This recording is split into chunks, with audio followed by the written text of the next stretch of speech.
Tayangan ini akan dimulai dalam 10, 9, 8, 7, 6, 5, 4, 3, 2, 1.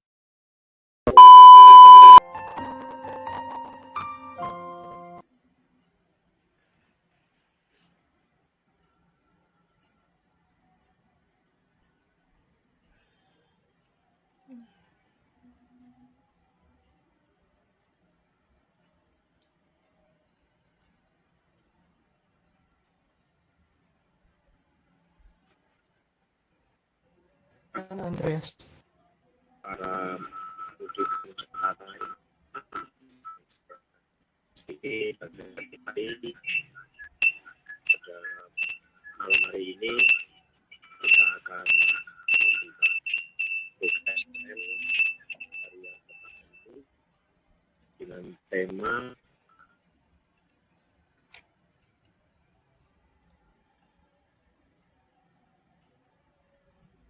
Allah sumber harapan baru untuk menangkis mentalitas agama palsu, dan juga difasilitatori oleh Pater Kevin Jose OSC. Malam ini sebelum kita memulai KSN pada hari ini, kita awali dengan doa pembuka. Dalam nama Bapa dan Putra dan Roh Kudus. Syukur kepadamu ya Bapa di surga atas kesempatan boleh kami alami bersama pada hari ini. Kami syukur segala bagi kami dan membuka jalan keselamatan bagi kami menuju kepada. Inilah doa dan harapan yang kami sampaikan kepadamu dengan pengantaraan Putramu Tuhan kami Yesus Kristus yang hidup dan berkuasa di dan sepanjang. Amin. Dalam nama Bapa dan Putra dan Roh Kudus.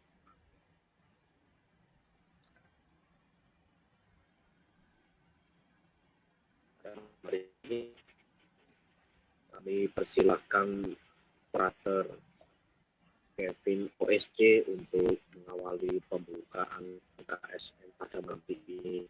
Waktu dan tempat kami persilakan. Jadi selamat malam semuanya.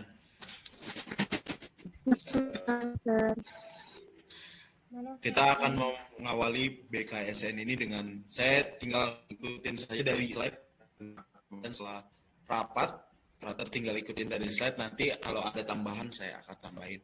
Saudara-saudari terkasih dalam Kristus, bulan Suci Nasional BKSN 2022 mengangkat tema Allah sumber harapan hidup baru. Pandemi COVID-19 telah mengubah banyak hal dalam hidup kita. Namun secara perlahan, kita mulai berdamai dengan keadaan ini. Ada banyak hal yang berubah dan hidup kita pun berubah. Karena itu, di tengah situasi pandemi COVID-19 yang hingga sekarang masih melanda dunia, kita diajak untuk menyadari bahwa Tuhan adalah satu-satunya sumber harapan kita dalam menjalani hidup yang baru. Pada pertemuan pertama ini, kita akan mendalami subtema Allah sumber harapan untuk menangkis mentalitas keagamaan palsu. Kita diajak untuk melihat kembali praktik hidup keagamaan kita selama masa pandemi ini. Di tengah segala perubahan yang terjadi, termasuk dalam pelaksanaan kegiatan keagamaan. Apakah kita fokus dalam menghidup iman kita? Apakah kita tetap sungguh-sungguh mencari Tuhan dan mencintai sesama kita?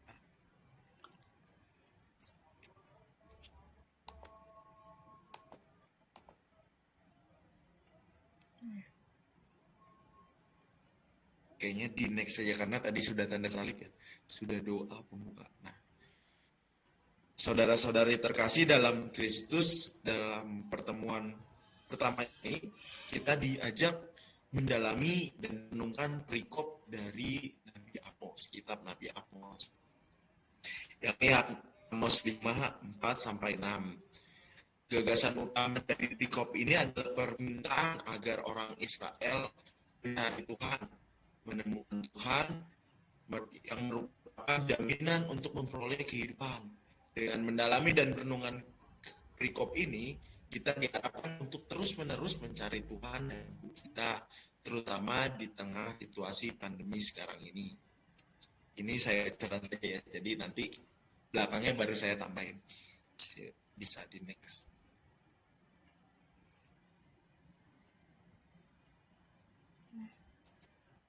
Ini sudah kan tadi ya. Nah, jadi karena ini bulan kitab suci, nggak mungkin kita terlepas dari kitab suci gitu. Nggak mungkin hanya pengantar-pengantar doang. Jadi ada kitab sucinya juga. Ini seperti yang tadi di pengantar kitab Nabi Amos, kita akan membahasnya ayat 5 sampai 6, 4 sampai 6. Bacaan dari teks kitab suci. Sebab beginilah firman Tuhan kepada kaum Israel. Carilah aku, maka kamu akan hidup. Janganlah kamu mencari Betel, janganlah pergi ke Gilgal, dan janganlah menyeberang ke Berseba. Sebab Gilgal pasti masuk ke dalam pembuangan, dan Betel akan lenyap. Carilah Tuhan, maka kamu akan hidup, supaya ia memasuki keturunan Yusuf bagaikan api, yang memakannya habis dengan tidak ada yang memadamkan bagi Betel. Demikianlah sabda Tuhan. Syukur kepada Allah. Syukur kepada Allah. Nah, tadi setelah kita baca, mungkin bisa dilihat-lihat lagi kitab sucinya atau dilihat, diingat-ingat lagi tadi kira-kira apa sih yang diminta Tuhan dari kaum Israel supaya mereka hidup. Dari itu, Amos itu sengaja ke Betel ini. Jangan ke Betel. Karena kalau orang itu udah ke Betel sama Gilgal, itu pasti gak bakal bertahan imannya gitu. Pasti mengikut orang-orang sekitar situ yang memuja dewa-dewa. Maka dalam khotbah dan puisinya si Amos ini, dalam kitabnya ini, mengajak orang Israel untuk tidak ke sana gitu. Itu penjelasan lebih lanjutnya sebetulnya mengapa si orang-orang Israel ini dilarang. Jadi bukan asal dilarang, kamu jangan ke sini gitu, bukan. Kalau kata orang dulu apa ya? Apa sih kalau misalnya kata orang dulu gitu. Tapi enggak ada. Tapi ada alasannya gitu. Jadi di situ terdapat pilu-pilu besar yang dapat mencurahkan iman itu sendiri. Nah, lalu kenapa kita dilenyapkan gitu? Tapi itu menjadi tanda gitu, tanda kehadiran Allah. Jadi memang kalau dalam kitab suci, kalau kita membaca kitab suci itu simbol-simbol yang muncul itu api sama air. Api itu menandakan Allah, kehadiran Allah sendiri. Misalnya Roh Kudus kan dilambangkan dengan api. Jadi ketika Allah melenyapkan ya itu dengan api itu. Jadi dituliskan di situ dengan api. Nah, ini pemahaman teks penjelasannya ini penjelasan dari ininya ya. Ini saya bacakan saja, itu dari saya tadi. Jadi ini dari panitia. Kaum Israel diminta kan itu oh hilang yang tadi penjelasan teks. Nah, penjelasan teksnya yang pertama, kaum Israel diminta untuk mencari Tuhan. Ungkapan ini mengandung arti bahwa hanya Tuhanlah yang patut dicari. Tuhan sendiri mengundang orang Israel untuk mencarinya. Ini tidak berarti bahwa Tuhan sengaja menjauh dari mereka. Menjauh dari mereka. Seperti yang tadi itu, menyadari itu.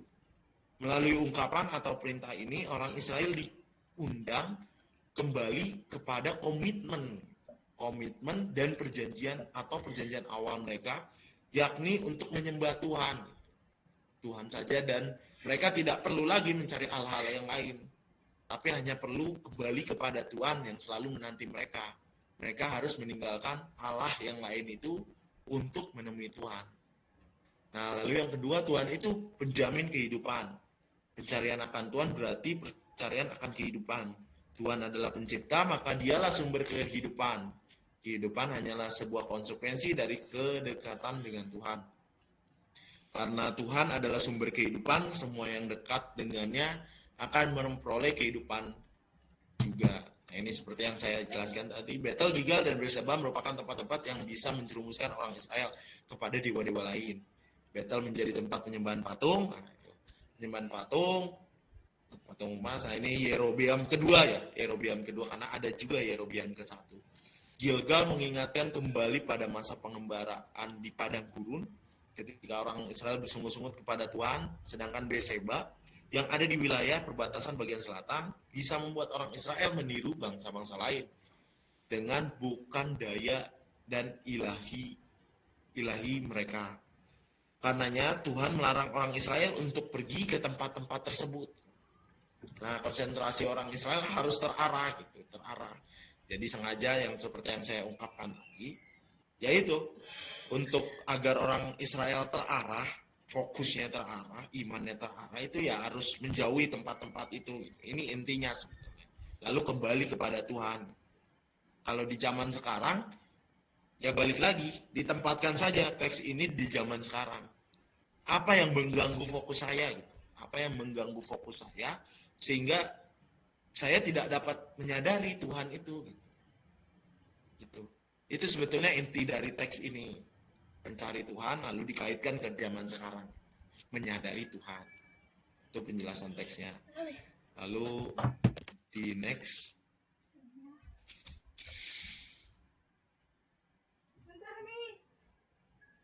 Lalu yang slide berikutnya. Keempat. Ini masih ada yang keempat ya. Nabi Amos mengingatkan orang Israel untuk hanya menyembah Tuhan.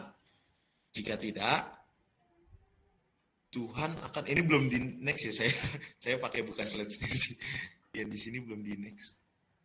Ada poin keempat, mungkin biar bisa teman-teman yang lihat.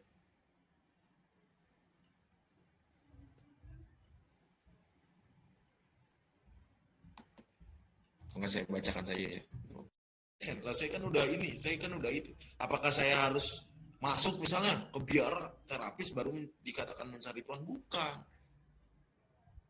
Menyadari tadi gitu, itu yang penting gitu. Jadi si teks itu mengajak kita kalau ditempatkan pada konteks sekarang, yaitu menyadari gitu. Karena di kiri kanan itu banyak gangguan pada iman kita gitu. Itu banyak gangguan kiri kanan kita yang mengganggu fokus kita gitu. Kalau teman-teman ingat bacaan tadi pagi, itu bagus gitu, bacaan Injil. Jadi ketika orang mendengarkan sabdaku dan tidak melaksanakannya gitu, orang itu sama saja membangun rumah di atas pasir. Itu bagus itu, rumah di atas pasir itu analogi yang bagus untuk kita gitu. Pas untuk kita sekarang ini gitu. Seringkali kita tuh waktu pagi ya udah dihadapkan pada dua keputusan sebetulnya. Ingin membangun rumah di atas batu karang atau ingin membangun rumah di atas pasir gitu. Tapi kita nggak pernah sadar itu masalahnya gitu. Makanya saya mengajak saudara-saudari dari pertemuan pertama ini, itulah kesadaran gitu. Kesadaran untuk menyadari Tuhan itu bukan, kalau misalnya kita bertanya-tanya ya buat apa ya menyadari, buat apa, sering kita kayak gitu, apalagi dalam situasi sulit gitu. Nah sebetulnya dalam situasi sulit pun Tuhan sudah membantu kita gitu. Apa coba yang nggak kita sadari? Nafas kita gitu. Banyak orang di luar sana nggak bisa bernafas, beli oksigen, pasang alat sana sini, kita masih bisa bernafas, tapi di balik nafas kita masih mencela Tuhan. Itu yang salah gitu, nggak sadar. Nah maka saya mengajak sadar itu yang mungkin bisa dilihat gitu. Lalu slide yang selanjutnya, sharing dan aksi nyata sekarang. Nah yang pertama, apakah yang lebih dominan yang saya cari dalam hidup saya? Ini nanti bisa sharing ya, jadi nggak dari saya, jadi ada komunikasi dua pihak gitu. Jadi saya nggak ngomong saya doang gitu. Ini saya memberi renungan, jadi teman-teman nanti entah dari sharing aksi nyata ini mau bersharing atau mau bertanya, justru bagaimana frater kalau gini, terserah, saya akan sebisanya akan saya jawab. Tapi saya akan bacakan dulu ini supaya kita fokus akan penjelasan teks tadi. Yang pertama, apakah yang lebih dominan yang saya cari dalam hidup saya? Lalu yang kedua, apakah Tuhan juga ada dalam daftar utama yang menjadi prioritas hidup saya? Nah, di tengah pandemi ini, apakah saya masih setia mencari Tuhan? Ataukah pembatasan-pembatasan kegiatan keagamaan membuat saya semakin jauh darinya? Keempat, kebiasaan-kebiasaan apa yang menjauhkan saya dari Tuhan? Lalu kelima, pernahkah saya merasakan teguran Tuhan dalam hidup saya? Dan keenam, apakah hidup keagamaan saya cukup konsisten antara perkataan dan perbuatan? Nah, mari saudara-saudari terkasih saya undang untuk bersharing. Bersharing, entah sharing, mau nanya, saya akan tanggapi. Terima kasih.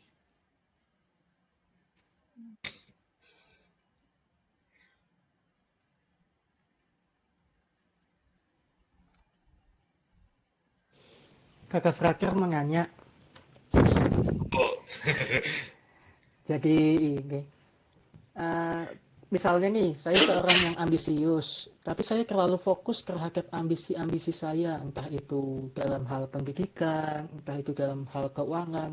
Apakah fokus saya ini dalam arti sudah mengarah kepada hal-hal pemujaan ya, Kakak Frater? Kayak misalnya terlalu fokus dan terlalu konsisten dengan mencari uang, tentang mencari keberhasilan dalam bidang pendidikan. Terus seperti apa sih Frater menyikapinya agar saya tidak semakin terperosok ke dalamnya? Itu aja sih dari saya, Frater. baik, pertanyaan yang bagus gitu. Ini kayak gimana nih kalau misalnya saya udah fokus nih akan satu hal, jadi nggak bisa fokus lagi itu ya, yang tadi saya tangkap gitu. Ya betul, Ah, tidak fokus terhadap Tuhan, penyelenggaraan ilahinya. dalam kehidupan saya ya, menjadi seorang frater pun demikian gitu. Ketika saya studi misalnya, saya tuh kadang fokus saya tuh hanya satu gitu. Lulus studi gitu. Nilai baik, nilai apa gitu. Dan sibuk gitu, jadinya sibuk gitu. Sebelum pasca itu. Jadi kalau jangan menghakimi diri sendiri. Misalnya saya mau melakukan pelayanan itu udah dicecelin sama prasangka gitu. Oh, saya orang berdosa, saya nggak layak. Jadi gini, siapa tadi namanya saya lupa ya. Baru Yuhanita. Yuanita. Yuanita. Jadi Yuanita gini, kalau Ignatius ya, ketika dia ini Santo ya, Santo Ignatius bukan kata saya loh. Jadi bukan kata saya ini saya mensaringkan saja gitu. Nah, jadi Santo Ignatius ini ketika dia berdiscernment, dia melihat gitu, ada discernment itu pembedaan roh ya, pembedaan mana yang baik dan mana yang buruk dalam membangun sebuah pilihan. Jadi ketika dia mau ke gereja, ada di dalam pikirannya tuh seperti ini, wah saya ke gereja nanti supaya dipuji orang. Dia melihat ini kan baik gitu, kan baik, kan seperti sama lah yang kamu alami. Misalnya, saya merasa berdosa, jadi saya gak usah ikutlah pelayanan. Nah itu tuh baik kelihatannya. Mengakui dosa, tapi kan gak ikut pelayanan ya. Nah itu harus dipilah memang. Jadi memang ada roh jahat itu gitu. Kalau dalam bahasa Ignatius itu roh jahat itu. Roh jahat itu pinter gitu. Jadi persis kayak tadi kitab suci tadi. Jadi kalau dia punya 10.000 pasukan dan kamu cuma 5.000, dia bagaimana mengatur 10.000 ini bisa menghancurkan 5.000 ini. Jadi niat kamu misalnya cuma 5.000 pasukan nih. Kamu mau pelayanan nih, dengan kekuatan kamu segitu. Nah roh jahat udah 10.000 gitu.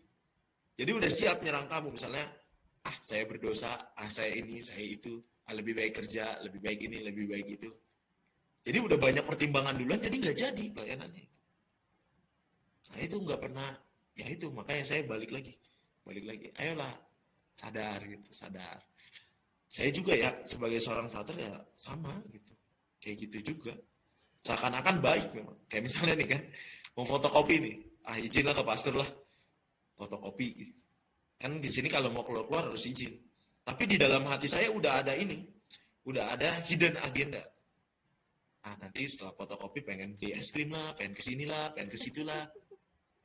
Niat awalnya baik gitu, fotokopi untuk kebutuhan gitu, kebutuhan komunitas, kebutuhan kuliah, itu kan baik gitu. Tapi kan diselingi sama hidden agenda yang di bawah ini. Jadi yang di atas ini diselingi sama yang bawah ini. Nah persis kayak yang kamu alami sekarang ini. Baik nih, oh saya merasa berdosa. Tapi di bawah sini nih ada hidden agendanya gitu. Bukan dari kamu ya hidden agendanya, itu dari kehendak yang tidak baik itu. Gitu sih jawabannya. Oke, terima kasih, Brother. Oke, sama-sama. Monggo yang lain dipersilakan. Ya dari saya yang nomor 3. Ya di tengah pandemi ini ya gimana ya, maksudnya masih setia mencari Tuhan. Kadang aku berpikir waktu selama pandemi naik itu apa ya, pandemi melanda di Indonesia itu apa ya, rasanya tuh kayak di gereja tuh kok tutup gitu, gereja tutup, tempat ibadah tutup, jadi ikut misa online kadang ya kurang khusyuk sekali gitu, atau apa ya, maksudnya kayak istilahnya tuh ya kayak misalnya aku pengen ke gereja khusyuk gitu, pengen ke gereja khusyuk menyambut komuni, walaupun selama misa online nggak pernah menyambut tubuh dan darah Kristus tuh rasanya ya kayak nggak pantas gitu, maksudnya kayak aku tuh berdosa banget, merasa diri paling berdosa gitu, ataupun juga nggak bisa menyantap tubuh dan darah Kristus. Nah itu rasanya pengen kangen ke gereja, masih setia mencari Tuhan. Ataupun dulu waktu saya di seminari Mertoyudan itu ya diajarkan untuk ya kayak refleksi ataupun juga meditasi. Apakah kamu ingin setia mencari Tuhan atau mencari kesenangan duniawi, seperti itu. Dan ketika itu ya kalau saya berpikir bahwa mencari kesenangan duniawi itu kan kadang ya tidak bisa terjerumus ya, misalnya kayak misalnya aku kalau suka malam-malam itu main, Kita masih bisa diberi kesehatan. Masa 5 menit aja kita nggak bisa berikan kepada Tuhan. Lalu misalnya kita mau, ada orang nih yang nggak percaya sama Tuhan, saintis. Saya nggak percaya sama Tuhan, oh saya hidup bisa dengan diri saya kok. Saya kan hasil kerja keras saya, bukan sama Tuhan. Ketika Tuhan saya susah, Tuhan gak ada bantu saya kok. Itu kan kata saintis Tuhan. Makanya mereka mengatakan Tuhan itu mati. Nah sebetulnya itu tadi gak sadar. Persis kayak ikan tadi gitu. Kalau ada kisah analogi lain gini gitu. Jadi ada seorang ini ya, seorang penjual telur. Gitu. Seorang penjual tepung. Ditanya, jadi temannya tuh bawa sekantong plastik tepung. Dia ngomong, benda ini halus. Benda ini di dalam, kan dia bertanya yang penjual tepung, apa yang kamu bawa? Ini saya bawa ini. Halus pokoknya, halus banyak. Dan tidak bisa dihitung. Lalu penjual tepung, oh itu telur ya? Jadi walaupun dia tukang tepung yang sehari-hari megang tepung itu, tidak menyadari bahwa temennya itu bawa tepung.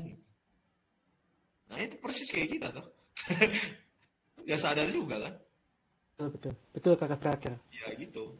Itu sih jawaban saya ya. Aku boleh Patrick sedikit aja. Gini. Oh, silakan, enggak. Perkenalkan, nama saya Yanita. Saya itu kalau misalkan dalam pelayanan tuh cukup kenceng ya. Terus sama tapi secara pribadi saya tuh kalau misalkan saya mau hijrah tuh ngomongnya apa sih kalau bahasa Katolik ya, istilah tuh kayak mau hidup lebih mendalam lagi kepada Tuhan, misalkan kayak mulai pakai mantila ataupun hal-hal yang sifat tuh kayak hijrah ataupun itu, saya tuh masih kayak gue kurang layak nih kalau gue mau seperti Bunda Maria, karena gue tahu kalau misalkan kan dosa gue tuh banyak yang masih baik banget terus sama sering banget ninggalin doa gitu, terus sama kadang-kadang perbuatan gue sendiri aja udah ke arah yang hal-hal yang jahat gitu loh. Gimana Terus ya aku tuh mikir apakah dengan pelayanan gue di sini tuh kayak ya di komunitas ini tuh apakah gue tuh sudah menunjukkan hidayah, maksudnya kalau misalkan kita tuh kalau suka mau dapat kalau misalkan kita tuh mau dapat hidayah kan bisa dari mana aja gitu, entah yang melalui pelayanan ataupun melalui kedekatan kita terhadap Tuhan, ataupun ya berpakaian lebih sopan dan juga lebih tertutup gitu. Tapi kok mau seperti itu kayak aduh gitu Tuhan, aku tuh masih kurang layak gitu loh. Terus tuh gimana backup partner? Oke, baik. Terima kasih atas pertanyaannya. Kalau ngomong layak nggak layak, saya juga merasa tidak layak ya. Karena semua orang itu pasti berdosa gitu. Kalau udah nggak berdosa itu merasa dirinya nggak berdosa itu udah kayaknya udah malaikat. Semua manusia itu berdosa gitu. Jadi saya juga berdosa. Saya juga sebagai seorang frater yang kayak gini gitu, yang kelihatannya oh kalau dari orang frater itu nggak mungkin dosa ya. Oh salah. Saya juga berdosa gitu. Maka ada sakramen pengampunan di dalam gereja. Nah, gereja itu membuat sakramen pengampunan dosa itu supaya kita menyadari gitu. Karena ini bagus sebetulnya, ini bagus diapresiasi. Saya merasa diri saya berdosa. Ini bagus diapresiasi karena ada orang yang nggak merasa dirinya berdosa. Banyak. Itu aja contohnya koruptor-koruptor itu. Masih ketawa-ketawa kan mereka kalau berbuat salah. Padahal begitu banyak loh orang yang melarat, bener. Gak bisa makan. Dan mereka hanya mementingkan dirinya sendiri. Maka saya kalau misalnya baca ya, kayak kitab-kitab di Injil khususnya ya, apa kisah-kisah Yesus tuh terwujud sebetulnya dalam dunia sekarang. Nah itu bisa membuktikan untuk melawan yang saintis ini, Tuhan itu nggak ada. Lalu kitab suci itu bagaimana? Itu mendukung. Misalnya ya kisah Lazarus. Itu kan persis sama kayak kisah para koruptor sekarang ini gitu. Mereka makan buat dirinya sendiri, tapi ada orang miskin sampai melarat, sampai digigitin sana sini, tapi nggak pernah ditolong, tapi dia yang masuk surga. Gitu. Nah, balik lagi ke pengampunan tadi gitu. Ya bagus gitu, menurut saya sih kita sadar ya. Saya juga sadar gitu. Ngalamin hal yang seperti itu. Dan ketika orang tua ya maksudnya menegur saya ataupun juga ya kadang pernah memarahi saya juga gitu orang tua saya. Kalau nek pulang ya malam-malam gitu ya orang tua ya kasihan udah di rumah nungguin anaknya, harusnya udah pulang tepat udah sampai rumah gitu, harusnya kan udah dikasih tahu sama orang tua baik-baik gitu. Kadang aku ya kadang bukannya membantah ataupun juga ya gimana ya, kayak misalnya melek malam gitu nggak bisa tidur gitu, ataupun ya kayak mikir-mikir sesuatu gitu, ataupun juga ya oh ya aku kebayang ya pengen masih setia mencari Tuhan ataupun ya pasangan duniawi baik kasih ya ketika waktu di seminari itu kan mengolah diri mencari kan itu apa ya kayak rasanya tuh saya tersentuh, makanya saya tuh banyak apalagi kan ya sekarang ini orang tua jadi punggung keluarga, jadi ya apa ya rajin bantu orang tua sekarang ya, bantu kerja dagang, bantu nganter barang, nganter pesanan ya, ataupun juga kerja sampingan ya seperti kayak ojek online gitu ya. Saya merasa bersyukur lah, ataupun ya udah diberikan rezeki dari Tuhan, ataupun ya itu yang harus saya mempunyai komitmen ya, intinya jangan lupa untuk bersyukur dan juga jangan lupa untuk mencari Tuhan ya, jangan lupa untuk Tuhan ya, pergi ke gereja ya, ikut PKSN, dalaman Alkitab, ataupun ikut ibadat-ibadat di gereja, Legio Maria dan sebagainya, ataupun ya tugas lektor atau pertemuan OMK ya itu udah senang banget gitu rasanya, udah mengalami perjumpaan dengan Tuhan, relasi dengan Tuhan itu ya, bahwa Tuhan itu di setiap hati kita. Kalau kita mau mencari Tuhan, pasti Tuhan ada gitu. Jika kalau kita nggak bisa mencari Tuhan, ya Tuhan nggak bakal, ya maksudnya ya nggak bakal ngasih kepercayaan kepada kita ya. Kalau kita masih cari kesenangan duniawi, kalau kita masih mencari Tuhan, kalau kita masih ingin mencari ketenangan atau damai, ya Tuhan pasti ada di tiap jalan hidup kita sehari-hari. Itu saja yang bisa saya sampaikan. Terima kasih. Terima kasih. Luar biasa Monggo yang lain. Sharing. Ini banyak kan? Saya pergumulannya beda-beda. Saya belajar juga loh di sini juga.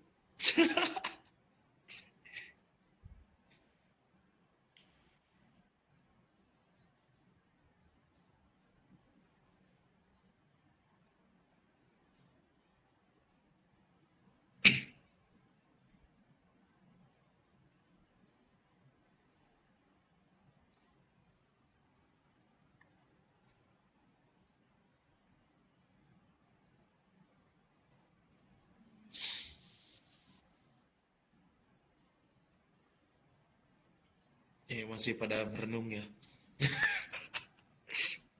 Belum.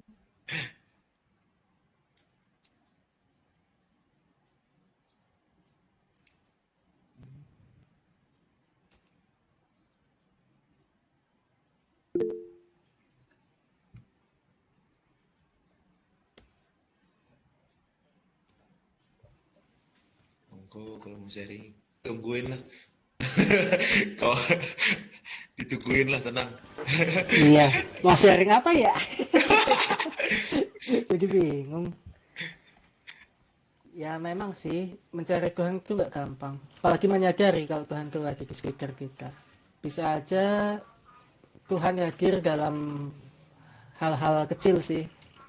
Seperti hal-hal misalnya kecelakaan atau hal-hal kehilangan uang ataupun benda yang kita paling sayangi, paling kita jaga di dunia ini, itu pasti baru kita sadar, oh iya, buat apa sih saya terus mencari harta benda di dunia ini, tapi saya melupakan Tuhan. Jadi Gini, saya ada cerita gini nih dulu. Apa ya? Jadi ada sebuah lantai pualam gitu. Lantai pualam ini dari batu giok. Ini bagus ini lantainya ini. Tapi dia hanya diinjak-injak gitu. Nah kan, sedangkan ada temennya itu patung gitu, patung yang sama dari batu yang sama. Terus tapi dia dihargai, difoto gitu apa segala macam. Waktu malam gitu, ketika udah pada pengunjung udah pada pulang tuh nanya si lantai ini, hei kau, katanya, kenapa kamu dihargai saya tidak gitu, saya diinjek-injek doang gitu. Padahal kan kita dari gunung yang sama gitu. Kok saya diinjek-injek kamu enggak ya? Terus kata dia, simpel aja patung itu jawab, ya dulu saya ketika ada pemahat datang kepadamu, katanya, kamu sudah menolak duluan. Namun ketika dia datang kepada saya, dia memukul-mukul saya, dia membanting saya, membakar saya, memahat saya, lalu saya menjadi cantik seperti ini, saya terima gitu. Jadi penderitaan gitu. Nah ini masuk lagi penderitaan, ini tema lain lagi. Jadi, nah jadi ketika kita mengalami penderitaan, itu tuh Tuhan sebetulnya nggak lagi menghukum kita gitu. Yang penting diingat gitu. Tetapi untuk menyadari akan kuasanya gitu. Ketika kita menderita, ketika kita kehilangan, ya itu memang berat gitu. Kalau menurut saya juga pernah mengalami ketika ayah saya meninggal ya. Saya tuh sempat nggak percaya lagi sama Tuhan gitu. Waktu kelas 6 SD, waktu saya sebelum bahkan nggak mau lagi mau masuk jadi frater, komodoi masuk jadi frater. Enggak, saya nggak mau jadi frater. Kelas 6 SD saya mau kubur dalam-dalam. Impian itu memang berat gitu. Untuk menyadari penderitaan itu ada Tuhan. Pasti kita akan memuja Tuhan gitu. Itu yang paling sering yang saya dengar itu, memuja Tuhan gitu. Mana ada Tuhan itu nggak bantu saya kok. Ya itu karena nggak sadar tadi sih. Memang susah sih kalau kita nggak sadar, kita selalu bertanya sih, bertanya-tanya terus saja. Kan ya itu semuanya kita tanyain gitu. Tuhan di mana? Nggak ada Tuhan, nggak ada ini, nggak ada itu gitu. Padahal kan ada gitu. Cuman kamu nggak nyadari aja gitu. Selalu aja ada gitu kebaikan yang diberikan. Tuhan itu tidak akan memberikan penderitaan melebihi kekuatan kita. Itu yang dari kitab suci loh, saya nggak ngarang-ngarang gitu. Jadi itu dari kitab suci gitu. Jadi lihat-lihat saja gitu. Pasti kalau misalnya ada penderitaan, kebahagiaan itu akan muncul. Tapi bagaimana ketika kita mengalami penderitaan itu, kita tetap berpegang pada Tuhan. Sehingga pas waktu kebahagiaan, kita tidak melupakan Tuhan, tapi mengucap syukur. Kebiasaan manusia ketika menderita, menghujat Tuhan. Lalu ke waktu kebahagiaan, meninggalkan Tuhan. Itu kebiasaan kita ya. Saya juga sering juga kayak gitu. dulu juga pernah juga kayak gitu waktu kuliah. Ya begitulah jawabannya. Atau enggak, maaf Arthur, agak aku tambahin dulu ya. Terus Silakan. sama ada juga nih tipe kalau orang yang dimana dia tuh kalau pas lagi ngenes itu baru datang ke Tuhan. Kalau pas lagi seneng apa ya, bukan yang menghujat ya, menghujat tuh terkesan aneh, terkesan cringe atau gimana, tapi apa itu terus sama gimana pas segede bahagia dan seneng tuh apa ya, istilah tuh apa ya, goalnya itu di satu desa mulai tercapai tuh bakalan apa ya itu lupa untuk bersyukur apa yang sudah Tuhan tuh kasih. Kadang tiap kali manusia untuk apa yang tuh mengejar goalnya tuh ya sih mereka tuh ya melibatkan Tuhan gitu. Tapi ya giliran udah goal, giliran udah ada pencapaiannya, dia tuh mang hura-hura apa ya terutama ya pakai hartanya untuk yang untuk foya-foya gitu, nggak untuk apa ya memberikan santunan terhadap anak-anak yatim itu banyak. Atau enggak ikut donasi itu ya itu banyak itu. Meskipun ada ya orang kaya yang tetap rendah hati meskipun dia tuh sudah di atas kayak gitu. Makanya kalau kita melihat dunia ini sebetulnya, kalau ada kebahagiaan itu, kalau kita mau menerima kebahagiaan, kita harus menerima penderitaan. Ketika kita lahir itu, waktu ngoek-ngoek itu, kita tuh sudah memasuki dunia penderitaan itu sendiri. Makanya nangis.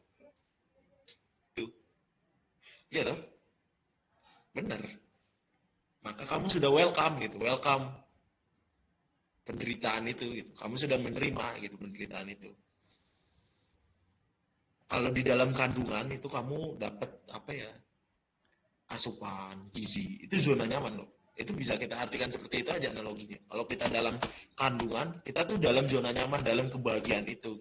Tapi ketika kita dilahirkan, nah itu penderitaan itu, makanya nangis. Gitu. Jadi di dunia ini kalau ada kebahagiaan, pasti ada penderitaan. Gitu. Jadi manusia itu nggak bisa menghindari penderitaan. Gitu. Kalau dalam Hindu ya, kalau agama sebelah, kalau misalnya orang Barat melihat, kok ada kasta Sudra ya? Ya Sudra itu harus ada gitu untuk Brahma. Kasta Sudra itu harus ada mendukung kasta Brahma. Gitu. Itu satu kesatuan. Di dunia ini harus ada orang miskin sehingga ada kebaikan itu. Gitu. Bukan menyarankan terus-menerus ada orang miskin ya. Memang ada bantuan apa segala macam. Tapi itu udah siklus dari dunia gitu. Ada yang kaya, ada yang miskin. Supaya kita membantu maksudnya, itulah. Tapi kan nggak sadar kitanya. Saya aja baru sadar, baru sekarang aja, baru masuk frater. Dulu mana sadar. Sadar juga sama. Betul Iya, iya, makanya tak bagiin yang saya sadarin gitu aja. Yang saya dapat ya di sini ya saling belajar. Saya juga belajar sekarang ini belajar. Bukan saya menempatkan diri saya bukan sebagai orang yang paling benar, tidak. saya masih belajar. Kalau berdosa ya saya masih berdosa. Sama, kita sama aja sebenarnya. Cuma saya udah pakai jubah, menyandang status sebagai frater, teman-teman semua sebagai awam gitu. Tapi awam juga kudus gitu. Jadi saya nggak menempatkan diri saya sebagai orang paling hebat. Enggak lah. Begitu saudara-saudari terkasih. Monggo. Mana nih yang lain nih? Masih Ayo mikir? sharing. Ayo yang mau sharing. Jangan hanya kita aja yang sharing. Ditunggu deh. Mumpung Mumpung ada. berakhirnya ada waktu ini. Ah iya, kalau udah Senin mah saya udah kuliah. Betul, udah sibuk lagi prakernya. Aduh. Susah cari waktu buat praker ini. Waktu libur saya mah cuma hari Sabtu dan hari Rabu. Kalau hari betul. Rabu saya ngajar SMA. Ngajar gimana, Kak? Kenapa? Ngajar gimana? Di ini sebelah SMA Aloysius. Ya, Keren atuh. SMA Aloysius. Itu Gonzaga ya? Yang Bandung itu ya?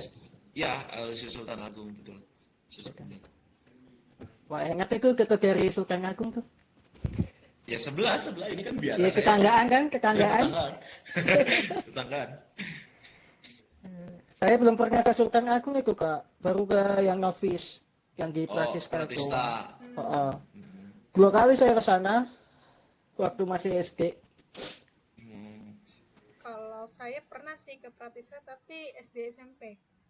SD Oh, kelas 6 retret ya. retret dari Santo Markus. Oh gitu. Pernah dengar sekolah Santo Markus gak?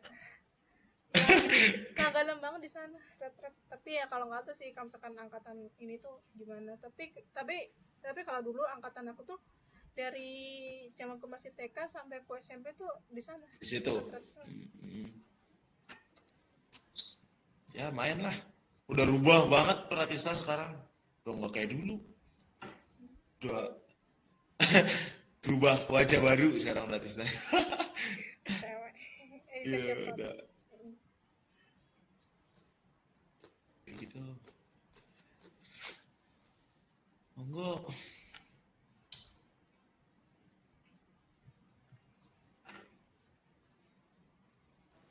Pada mengheningkan cipta ini frater. Oh, gitu.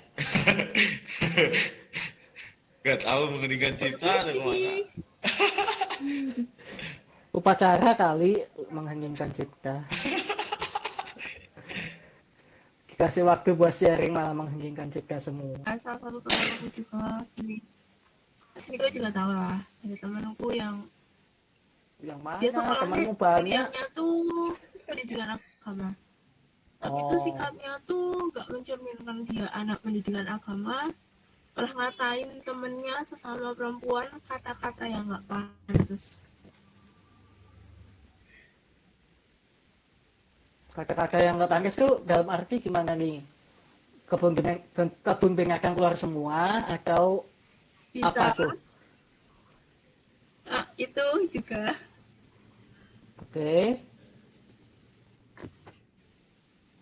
Oke, dapat Dan poinnya. ngatain seseorang itu adalah yang mungkin kalau di Alkitab tuh apa ya, pekerjaan yang Sundel. pekerjaan yang nggak benar lah istilahnya. Iya, sundel. Perempuan sundel. Oh, nah itu gimana tuh kakak frater? Teman kita ini pernah dikatai, mohon maaf, di salah satu grup chat WhatsApp, perempuan sudah lulus S1 pendidikan agama Katolik di Unika Atmajaya Jakarta, terus saat ini dia sudah lulus S2 itu pendidikan agama juga di Universitas Sanata Dharma. Nah, menurut kakak frater gimana nih menyikapi fenomena teman kita sesama OMK khususnya perempuan mengatai temannya OMK atau perempuan dalam tanda kutip perempuan muda dengan kata-kata yang tidak pantas? Kami harus bersikap seperti apa sih kakak frater? Itu aja dulu deh. Berat ya. Agak berat sebenarnya kalau membahas ini karena ini menyangkut etika seseorang. Nah, betul. Ya, ketika dia berbicara kasar ya kepada kita, Terus gimana gitu. Kalau dari sisi saya ya, kalau misalnya dia berbicara kasar kepada saya, misalnya, Kevin, goblok apa lu? Apalagi yang menjatuhkan. Goblok lu apa lu? Lu mah nggak pintar, mana ada lu pintar. Misalnya. Misalnya. Nah ya misalnya saya kan nggak tahu kayak gimana. Misalnya kayak gitu. Saya balik lagi ke kisah ya. Ini saya seneng banget kalau ngejelasin ke umat tuh pakai kisah. Kenapa? Supaya lebih ngerti gitu. Lebih diingat gitu. Jadi memang saya mengambil cara baru dalam berhomili itu kayak menggunakan kisah gitu. Jadi ada kisahnya gini gitu. Jadi ada elang ini kan. Elang ini tuh kita tahu ya, elang itu nggak bisa kepalanya itu putar 360 derajat, nggak bisa, kecuali burung hantu bisa. Elang ini nggak bisa, dia digigit di sininya sama burung gagak. Sini. Terus ya keluar tuh darah. Iya.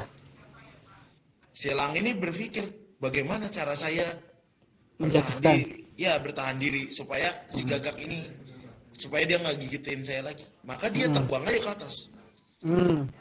Ya toh? Ya. Ngap. Habis itu ngap gagaknya kan? Jatuh dia. Jatuh. Nah, itu mau bahas apa sebetulnya?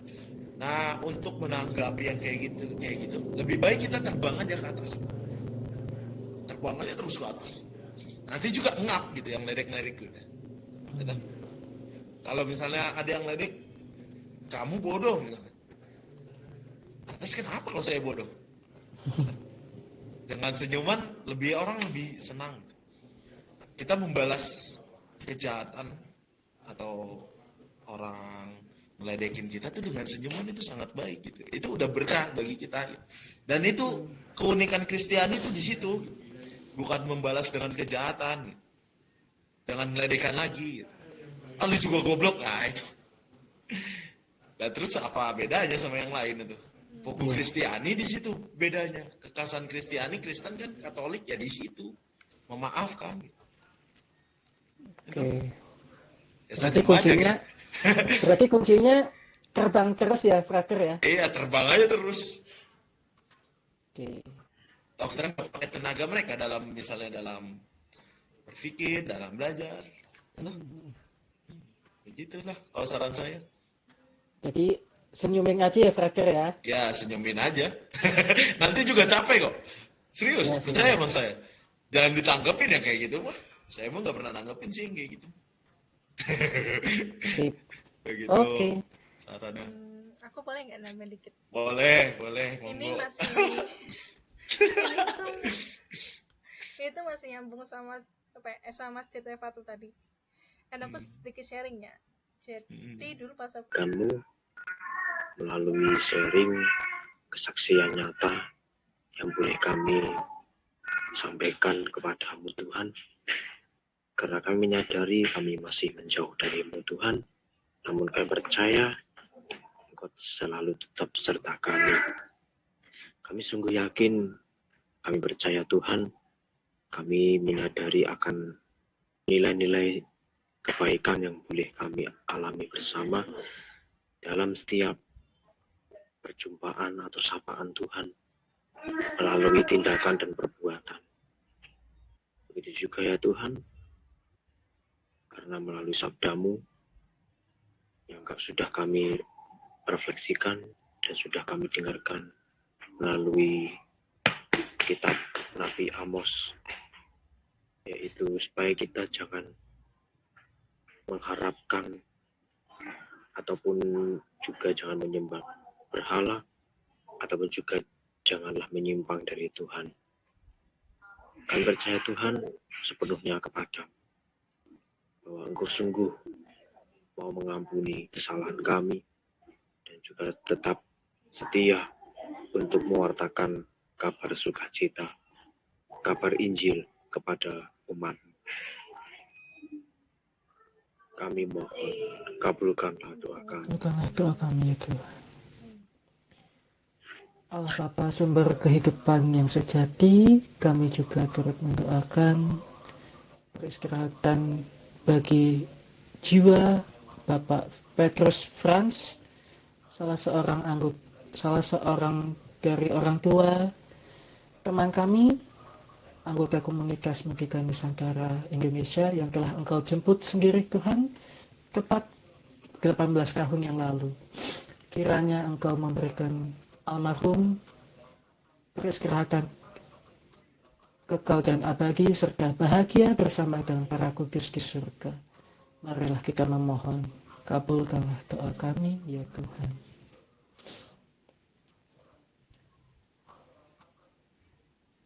Bapa di surga, kami juga turut mendoakan bagi jiwa Ratu Elizabeth II dari pemimpin tertinggi di negara Britania Raya yang tepat tanggal 8 September yang lalu Engkau jemput sendiri Tuhan kembali ke rumahmu yang kekal dan abadi. Kiranya Engkau berikan kekuatan, ketabahan serta keikhlasan bagi seluruh keluarga besar dari Ibu Ratu Elizabeth II sehingga mereka semua dapat melayani Engkau, melayani umat, melayani para masyarakat warga negara di Britania Raya dengan baik dan penuh amanah yang telah Engkau titipkan kepada mereka. Teristimewa terhadap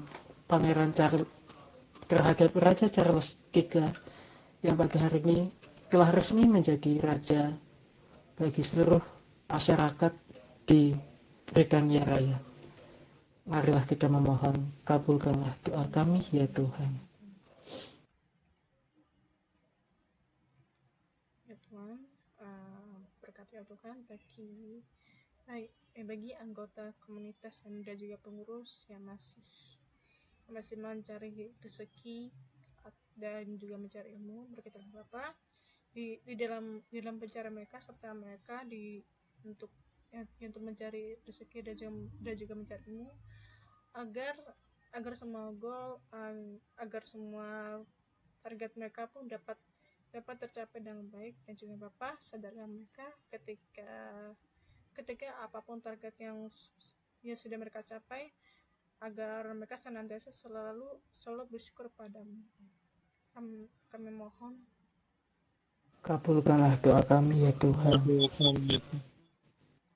ya Tuhan, dan juga kami berdoa bagi mereka yang sedang menjalani hubungan pacaran ataupun pertunangan, dan juga yang sedang ada badai ataupun hal yang mengganggu dalam hubungan itu. Kita Bapa, agar Engkau senantiasa memberikan jalan yang terbaik untuk penyelesaian dari setiap permasalahan bagi hubungan tersebut.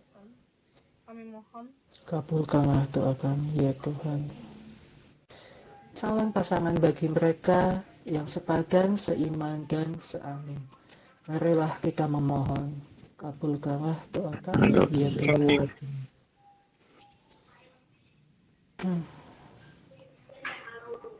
Dan kami masih mohon kerahiman-Mu ya Tuhan untuk sahabat-sahabat yang masih setia mencari Tuhan, masuk menjadi frater, masuk menjadi brother, masuk menjadi suster.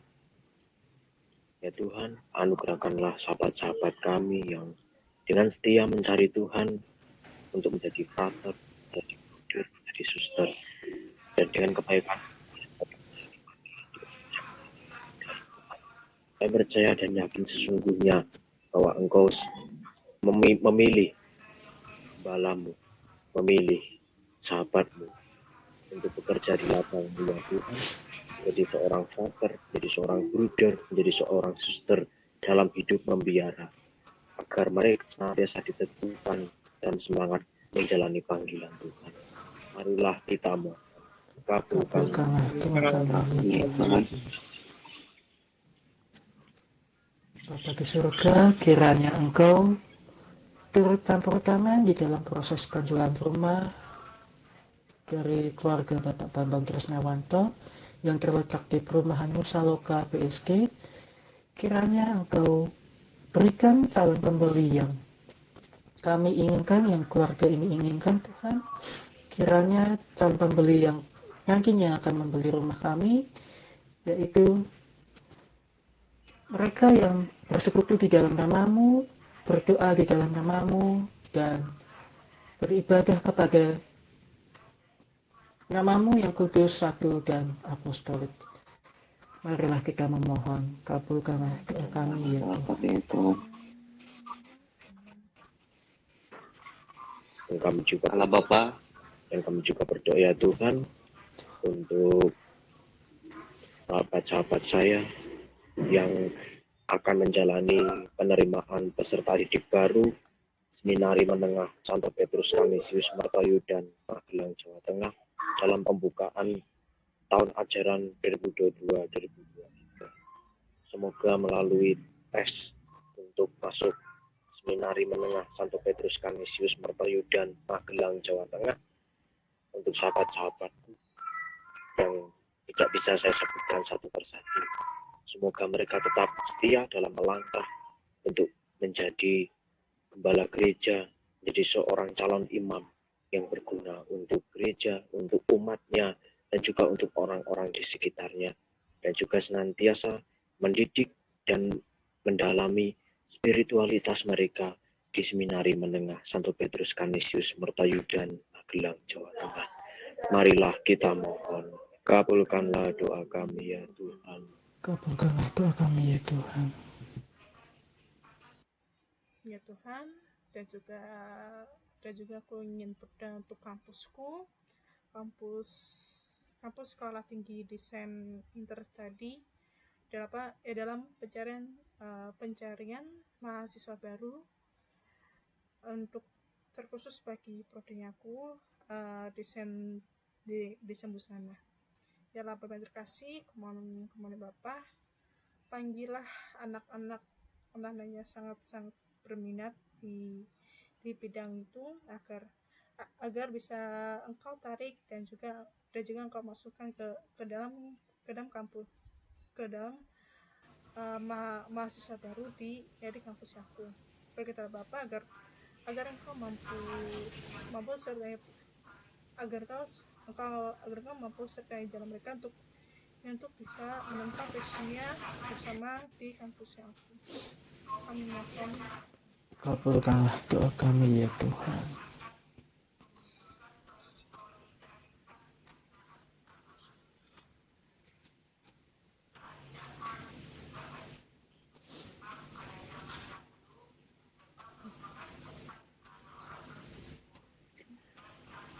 Allah Bapa, Tritunggal Maha Kudus, kembali kami anak-anak-Mu yang penuh hina-dina dan noda dosa ini memohon kepadamu agar kiranya seluruh mudika di Nusantara ini terhindar dari segala mara bahaya, malapetaka, kuasa kegelapan kami ya Tuhan.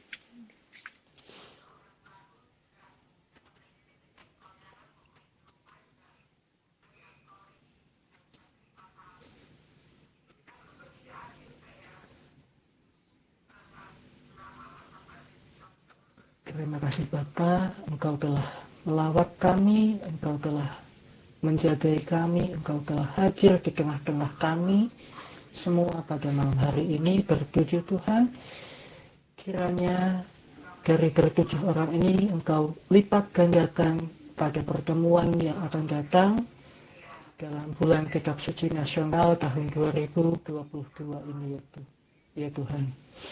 Kiranya Engkau sentuh hati mereka semua yang belum dapat hadir ke forum ini, sehingga mereka dengan sangat antusias dapat bersekutu, dapat berkumpul kembali dengan kami.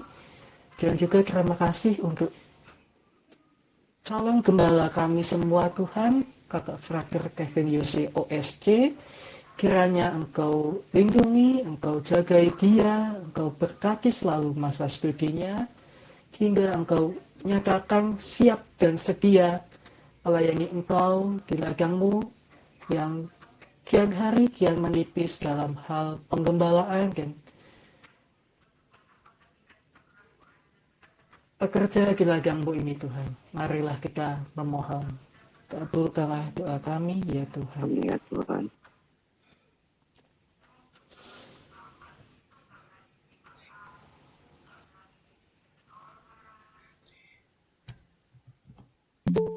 Silakan Andreas dilanjutkan.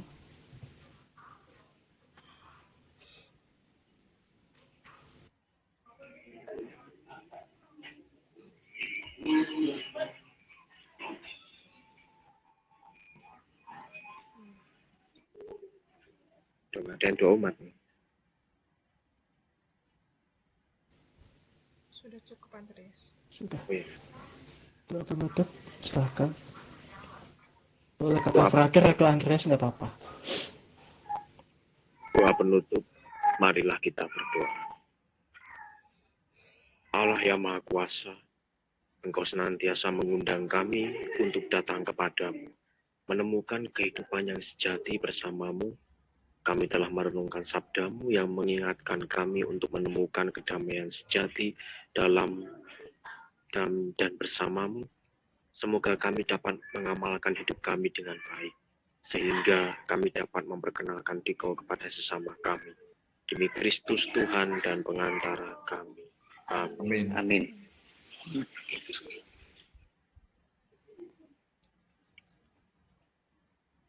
Kita mohon penyertaan Tuhan, segala niat baik kita, dan juga perjuangan kita, dan juga rencana-rencana kita ke depannya. Dan kita mohon setia dalam penyertaan Tuhan, agar setiap langkah hidup kita selalu di jalan Tuhan, dan menemukan Tuhan, dan mencari Tuhan dengan ketulusan hati, dan dengan niat yang baik, untuk berkomitmen, untuk menjadi partner mewartakan kerajaan Allah. Kita tutup dengan tanda kemenangan Tuhan kita Yesus Kristus, dalam nama Bapa dan Putra dan Roh Kudus. Amin. Pakai lagu penutup. Lagu penutup. Silakan operator. Lagunya mau apa? Masih. Kita cek di YouTube.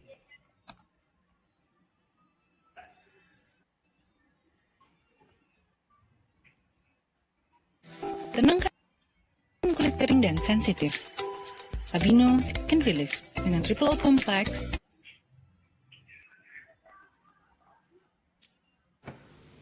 Lagu penutup, Nita.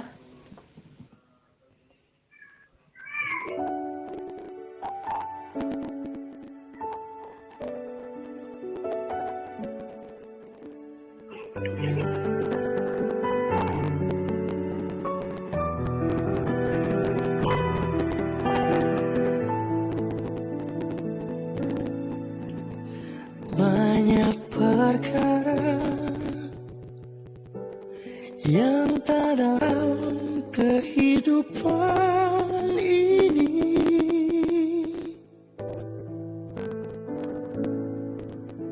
satu perkara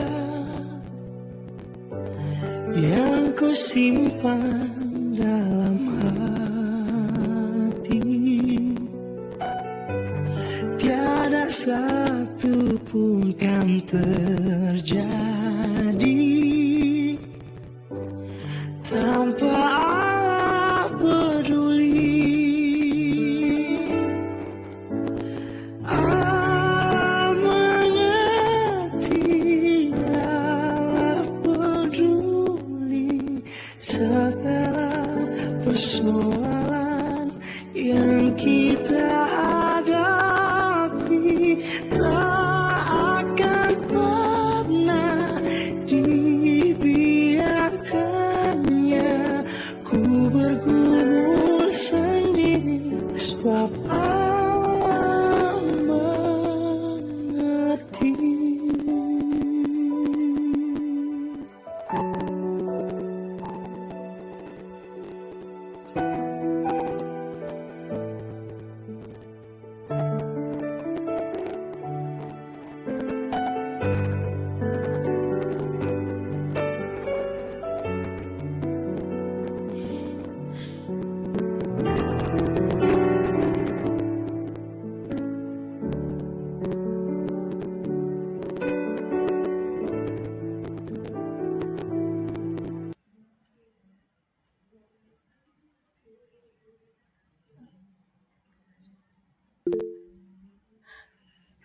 Oke, terima kasih atas kebersamaannya hari ini dan juga terima kasih kepada Frater. Terima kasih telah mengikuti pertemuan BKSN 2022. Allah sumber harapan untuk menangkis mentalitas keagamaan palsu. Jangan lupa untuk klik like, follow, dan subscribe pada semua akun sosial media dengan mencari hashtag Mudika Nusantara Indonesia.